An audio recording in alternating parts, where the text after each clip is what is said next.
Hello and welcome to College and Beyond Real Talk with Amour. If you have not already guessed, I am your host, Amour Carthy. The purpose of this podcast is to help expose listeners and viewers to different kind of college experiences as well as different careers they may be interested in. Today's episode is sponsored by Education Innovations, where we help guide families through education decisions from college and graduate admissions to life beyond. Today's episode, we will be having Jora, and her episode is entitled From Atlanta to an HBCU, a freshman's journey to nursing. So without further ado, let's bring on Jora so we can start this conversation. Hey, Hello. Jora, how are you? Good. How are you? Great. So what college are you representing? I am representing the illustrious North Carolina Central University. Okay, so where is NCCU for those that don't know? Where are you located? I am located in Durham, North Carolina. It is about 7 hours away from Atlanta. Okay, and then what is your classification and what are you studying? I am currently a second year student because I did some dual enrollment in high school and I am studying nursing. A second year student. Okay, so you know what the title is of your or your episode is entitled From Atlanta to an HBCU, a freshman's journey. I should have changed that because you said you're a second year. I should have really changed that. I'm sorry about that. To nursing. So let's start with the whole I messed up. Freshman. You're not a freshman, you're a second year. So tell us about that. How did you become a second year student really in your first, entrance into NCCU? Tell us about that. Okay. Well, in high school, I started doing dual enrollment, and that is taking college classes at your local community college or a state college just to get credit for both high school and college. I started my junior year, so I went into technically my first year of college with 24 credits, just shy of being a sophomore. So I started off as a freshman, like everyone does. But this second semester became a sophomore, and I honestly think it is one of the best decisions that I could have made, and it really helped with adjustments. Well, congratulations. Thank Like I you. said, most people are not doing it like you do. So great job. And you decided to go to an HBCU. Can you tell us the reasons for that? And then also, did the kind of high school that you went to play a role in your decision going to HBCU?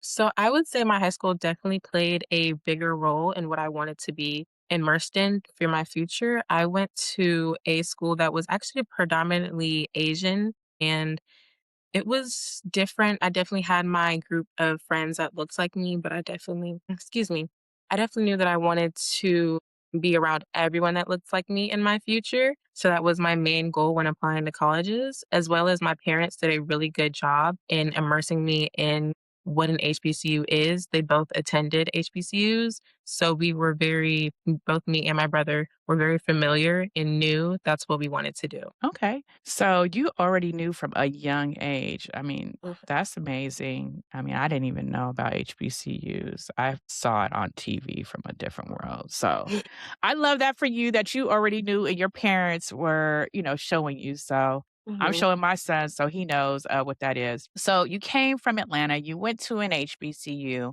Why nursing? Tell us more about the decision to go into nursing. Of course. So think I think it started when I started doing volunteer work. I started around 8th grade and I really, really loved it. And when I was younger, I wanted to be a teacher because I knew I wanted to work with kids. So I kind of put the volunteer and kids together and got nursing. So I started doing shadowing experiences, internships to kind of see what I liked and what I didn't like. And ultimately, I did land on nursing, but I do know that I would prefer to continue and get my master's in nursing so that I can kind of be more free and less bedside. Okay, free. So you said more free. So were you shadowing different kind of nurses so that you can learn about the different kind of nurses that or nursing field that you would like to go into? Do you have a particular field? Do you know that yet? Or Not necessarily. I do know, like I said, I would like to work closely with kids, but I've Mhm, shadowed anywhere from cardiovascular, labor and delivery, pediatrics, and labor and delivery has really stuck with me because I mhm. love working with mother baby. And I think especially being a Black woman. That's something that is can be very scary and it's not a lot of knowledge around. So I wanted to stick with kids, but also do something that is not as heard of so that other people can feel comfortable that look like me. You have done so much in a short time. Wow. Okay. I mean, I don't I'm just amazed. Well, I was amazed when I first met you anyway. Um so let's go back a bit to your first semester. Mhm. Now, Durham is definitely different from the Atlanta metro.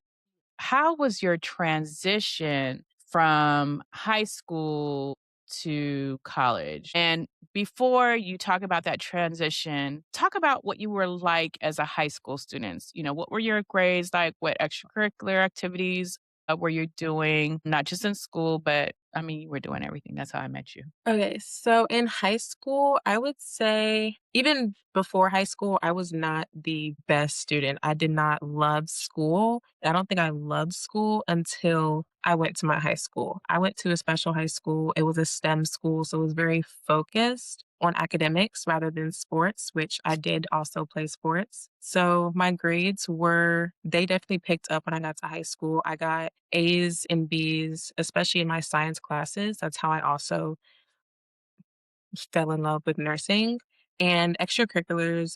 Like I said, I played sports. I swam competitively. I did volleyball. I was involved in a lot of clubs that did outside volunteer work, been international and did volunteer work. I've done things within the city.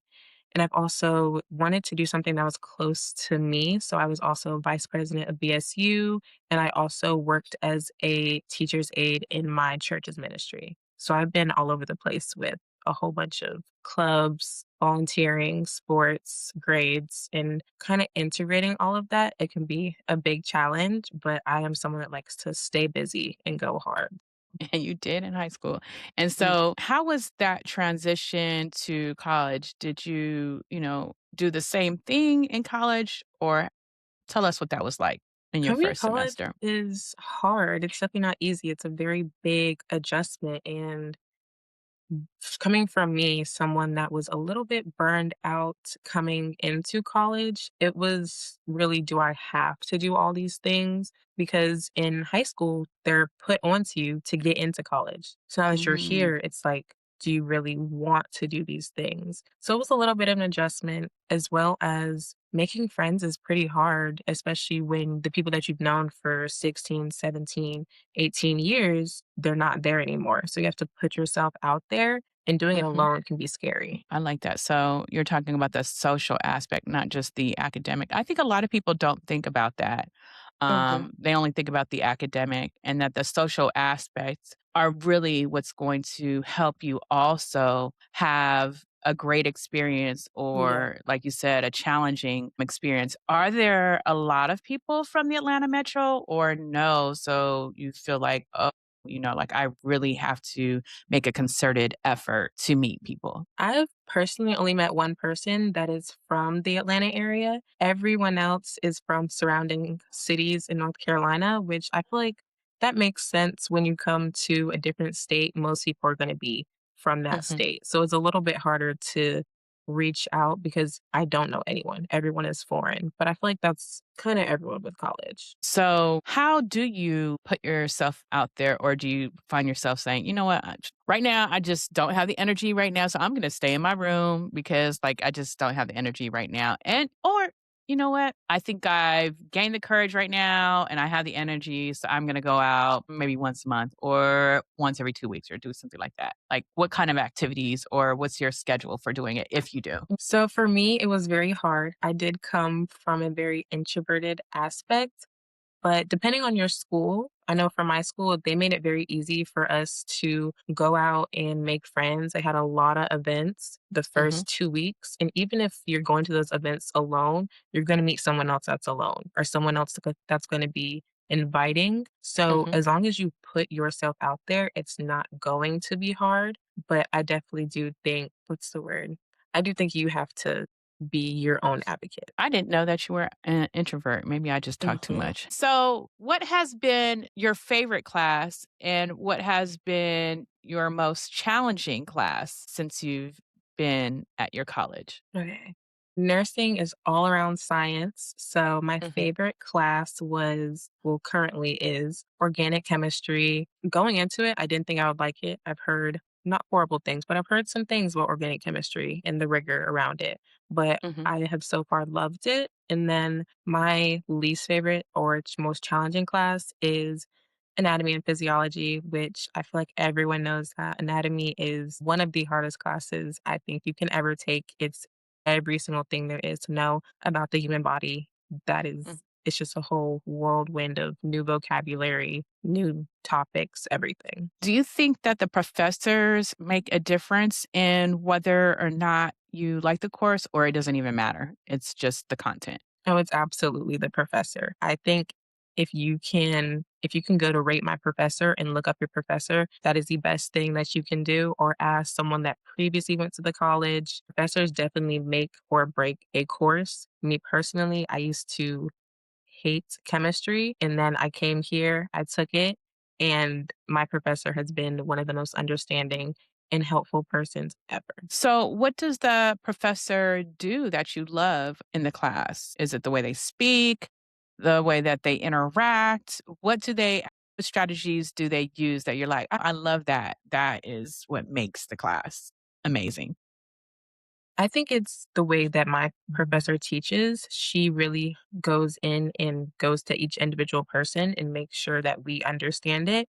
And she also hits on what exactly is going to be on the quiz or the test or the assignment. And she Hmm. makes it personable. So we'll be learning about anything on the periodic table, and she'll say, this is what is in this food or this object. So she makes it easy to understand. So she makes it real and relatable. Ooh, Yeah. okay. So it's not just theoretical. I love that. So, do you study in with other people or do you study alone? I find that I work better alone. And Mm. one thing that I do, I'm guilty. I definitely use AI to help me study. It is one of the best tools because I could put it in my own words and ask deeper Mhm, questions without mhm, having to, one, go to a teacher because they aren't always as helpful. And mhm. also, I'm not going to say students don't know everything, but it's kind of like the blind leading the blind in certain situations. So you use AI to help you. So you use it almost as a study tool. So I don't think Absolutely. that AI is bad because I think it's a tool. I don't think Mhm. that it can think for you because it can help explain certain things, but you do have to have a baseline. So that's good. So you use it as a tool. What things surprised you the most about going to college that you didn't expect? I think that you're gonna be a completely different person because you're learning without the people that you've had for tons of years. You're learning who you are, what you wanna be without a parent, a friend, a grandparent kinda telling you. So you're just becoming yourself. So you didn't know yourself before. I feel like not entirely, because you kinda have people telling you what you are. You're sitting in a classroom for 8 hours, you're going home, and your mom's telling you, "Do this, do that." So it's a different kind of knowing yourself. So, do you think that you can describe yourself right now a little bit more Mm, than before? I would say yes. I think I'm Okay. someone who definitely likes to be alone and do things my own way rather Mhm. than telling people telling me what to do. And so I see you have a nose ring. Is that who you is something new? Like, did you always want to do that when you were younger and now you have done it because you've always wanted to? Yes, I've actually wanted this probably since the age of 14, and I even waited till after my first semester of college, and I was like, "You know what? I'm gonna do this, something I've been wanting to do." So did you do it out there or did you do it when you got back home? I did it when I got back home for Christmas break. I did it, I think, right before New Year's, and I didn't tell anybody. I just went and did it, got in my car, drove to the shop, and I went and did it, and I came back, and my mom didn't say anything at first until we were at dinner, and she pointed, she was like, "When did you do that?" So did it hurt? Not to me. I have a very high pain tolerance. I even with tattoos, I do have one. and Mhm. it honestly felt like somebody was tickling me. I barely felt it. So did you get the tattoo there, too? I got the tattoo I actually went with my mom. I think I got it maybe 3 weeks before I left for college. Okay. And so did you test out, like, the earring beforehand to see what it would look like? Or okay, Mhm. so I you did. already knew you were gonna do so you were, like, testing. Okay. So I guess you can say almost kinda like Michelle Obama, you're becoming. Yes. Yes, you're learning who you are, especially by yourself. No one's telling you, nobody's telling you when to get up and all that stuff, so you actually so, Mhm. do you feel like you have created your own schedule, things of that nature? What do you like? Are you a kind of person who likes to lay out your clothes at night, or do you get up in the morning and take a shower and then get everything ready then? Or do you prepare for at night? What are you like as a person? Do you schedule out all of your time beforehand or you just go with the flow? I would say I kind of do both. One of the beauties of college is picking your own schedule. Me Mhm, personally, I know that I do not want to go to class before 10 a.m. So I know I don't schedule anything between 8 or 9. And I know mhm, that I want to be done by 5 or 6, especially with science. You have lab classes, and those tend to be later in the evening. But I definitely know I mhm. do not want to go past when the sun goes down. So I'm very particular with my class schedule, then everything else just kind of falls in between, whether I go to the gym, go to the library, sit Mhm. outside and study, things of that nature. But I am definitely not one to, I would say, plan, especially for classes. I'll just get up, figure out what I'm going to wear in the Mm. spur of the moment. It sounds like you like nature too. You said, if I'm gonna sit outside. So you like nature. So are you all having the same thing that's going on here, all this pollen? So do you have the pollen up there too? We have tons of pollen. I actually went outside to my car and was very, very surprised. I was like, there's no point in washing it because it's just going to get dirty again. But I'm actually not allergic to pollen, unlike most people, so I can sit outside, no problem. So you like sitting outside and studying. Okay. Do people look at you Mhm. crazy because you're sitting outside? Or do other people do the same thing? I would say when it gets warm, a lot of people do the same thing because we have a lot of seating areas around here with tables, so it makes it easy. Oh, okay, so you all sit at tables, you're not like how we used to be, like, me and my sister, we used to put out, like, a blanket or just sit out on the grass. I haven't seen that yet. I'm hoping to see it in spring semester. Okay, alright. Now, for fun, tell us what you do for fun. Okay. I think when I first got to college, you know what everyone does, it's party, party, party. But eventually Do those they? parties get played out.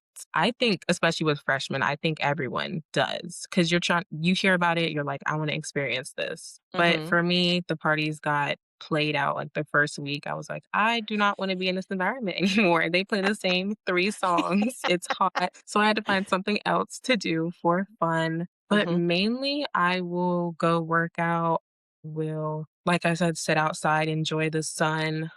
mhm, Durham has a lot of thrift stores in how mhm. downtown Durham, so I'll go out there, either go to a restaurant, do some shopping, something that's pretty simple that I could do at home, but it's definitely a different environment because it's not crazy busy like the city. So I like how you are not just staying in your college, meaning your college environment, you started exploring the town. I think Yes. that is so important because there's stuff outside of your college that can also make your experience. Mhm. So you're a thrifter now too? Or were you always a thrifter? A little bit. I feel Mhm, like just it's what's around me, so I feel like I kinda have to adjust, but it's not too bad. It's definitely mhm. some things are hit or miss. So what pieces are you looking for when you thrift? I would say jeans or bottoms mainly because I have a lot of tops that I don't wear because I feel like I don't have the right bottoms for it. And also, jeans in store never fit me correctly.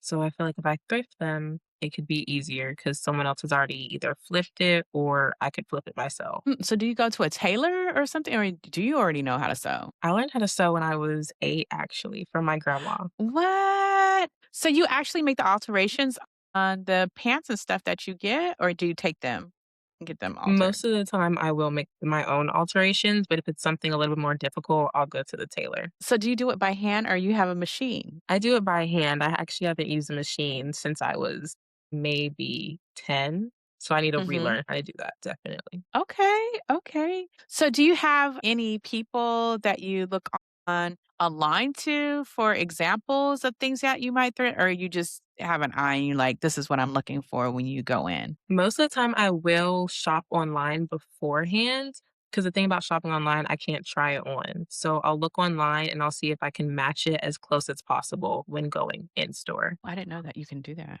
you know? In my mind, when I go to thrift, I usually go for I like to get Levi's jeans so I can do Oh, my little cut-off shorts, and then there's this lady, she's a thrifter, and she, like, puts all these different outfits together, so I, like, use her as example, but then she also makes different things. So I saw her cut off, like, the top half of the jean, and then she, like, bedazzled it, and it's almost wow. like a she uses it as a belt, and I've never seen anything like that before. That's interesting. I do like Yes. to see like different inspo from people because everyone is creative in their own way. And sometimes Mhm, I look at it and be like, I wish I can do that or pull it off. mhm, Yeah. yeah, and then there's a stylist. I mean, I wouldn't call him a thrifter, but what he does is he goes into people's closet because you know how people as especially women always say, "I don't have anything to wear."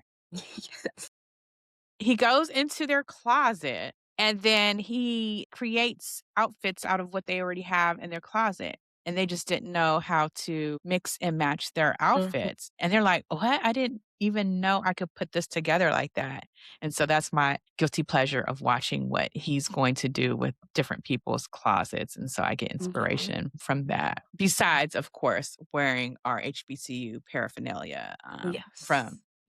that brand that you have on, Collegiate Mhm. Lux. Wait, what's up? Yes, yes, Black owned, and I love that. What would you say to someone who is trying to go to an HBCU and they are in high school? What are the things that you think that they need to prepare for academically and maybe mentally Mhm. Okay. to do well? I would say do your research. That is so important when picking the school for you. There's over 100 HBCUs around the world, and there's going to be so many options. So do your research what fits you. And then academically, I think do the best that you can. Of course, there's going to be some hardships in life. So you may not do as good as you want to, but stay as positive as you can, make the best grades that you can, do as much in the community as you can. I know HBCUs love to do community service, so do as much as you can and don't do it for the application, but do it for you as well. Say that part again for the people in the back, because don't nobody Don't care about do all it this for the stacking up. application, do it for you because they can tell whether if you joined 5 different clubs junior year when you start your applications, they're gonna know what you're doing it for. So do it early and do it for you. Okay. And then how can a high school student prepare emotionally for the transition for college? Or can they? Is that even possible? I would say you may think that you can, but I don't think that you truly, truly can. I think once you get somewhere, that's how you truly know how you're going to adjust. Because I thought I was going to come to college, I was going to make a bunch of friends, going to join a bunch of clubs, and everything was going to be amazing. But coming here, it truly is, you're not around your people anymore. You're in an unfamiliar territory. It's going to be hard adjusting. But I think just know that you're going to go through some change, you're going to go through some hardships, you're going to go through some things that are happy, and that is as best as prepared as you're going to get. So then my question to you is, right? You're still there. What makes you stay and not say, you know what, I'm coming home? Because you know what? It's just easier to come home. Because a lot of people, just give up after their first semester, first year because it's uncomfortable Mhm. rather than stick it through. What makes you stay? I would say looking to the future is the ultimate goal. I think once you establish what you want to do in your future, that's how you know that where you are currently is either for you or not for you. And then also, when I go home for breaks, that time is enough home for me. I definitely want to come back after that. That part. That part. Yeah. So how about the food? What's it like over there? Do you like it or no? I hated Spellman's food. It's still nasty. It's not the best. It is definitely not the best. I do opt into cooking a lot. I do have access to a kitchen, Okay. yes. So I Mhm. will cook most of my meals, but I Mhm. will definitely go to the cafe for fried chicken Wednesday. That is my favorite Fried for sure. Chicken Wednesday. Okay. So y'all have Fried Chicken Wednesday. So okay, so you said they do that good. Do they have a DJ for Fried Chicken Wednesday? They Or do. They have a DJ, all the sororities, fraternities looking their best, all the Mr. and Mrs. looking their best, line dances. It's a good time. okay. Here's a question that some people are scared about. If you go to an HBCU, do you have to know all the line dances? No, I mean, you I do see people practicing. They're like, I gotta know this in order to go to HBCU. you don't have to. I would definitely recommend knowing 1 or 2, but you can definitely learn as time goes on. I learned maybe 6 different ones since I've been here. You just gotta watch somebody's going slow enough for you to pay attention. Okay. I think the most difficult one is that. Do you know the Tamia one? I do. Wow, you know that? I can't do that. People always think that I know how to line dance. You know what I do? I just get behind somebody's, start clapping. I don't know what the hell I'm doing. I just be clapping the person ahead of me. And That's that's it. how you learn. You get somewhere inconspicuous and you try to copy it. That's how you learn. And then just smile, just but when I mess Yes, up, be like, ha, ha, whatever. I'm having fun. confidence is key. If you look like you know Yes. what you're doing, you're good. Yes, absolutely. So as we wrap up, what I want you to leave our audience, the listeners, with a piece of advice and also where they can follow or connect with you. So go ahead and close it out. Piece of advice, I would say keep going, keep pushing, and do what's best for you. You're going to spend a lot of time alone in college, so do what is best for you no matter what. Don't listen to the outside people. And you can connect with me on Instagram, LinkedIn, or my email. All of them are Jora.Mackey. That's JORAH dot Mackey. I'm always here for a listening ear or anything of that nature. All right. So we will see you all next episode. And yes, so thank you so much. Of course. So if you would like more help with your college admissions, make sure to schedule a call and we'd be happy to help your teen and family.